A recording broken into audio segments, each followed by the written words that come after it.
16ই December 1971 এটাই বিজয়ের অথবা স্বাধীনতার আপনার এটাই শুধুমাত্র বিষয় না, বরং এর আগে এই বিজয় পর্যন্ত পৌঁছতে গিয়ে পেছনে অনেক ত্যাগ, কোরবানি, ইতিহাস, ঐতিহ্য, আন্দোলন, সংগ্রাম, বহু কিছু এর পিছনে ব্যয় হয়ে এরপরে 71, এরপরে 16ই ডিসেম্বর। শুধু 71-এ যাদের অবদান শুধু তাদেরকেই স্মরণ করলে হবে না।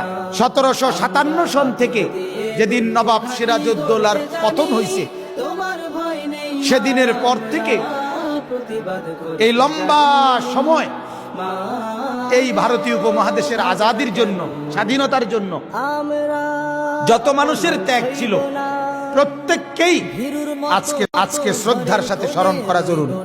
এই মাটির পিছনে প্রত্যেকের অবদান।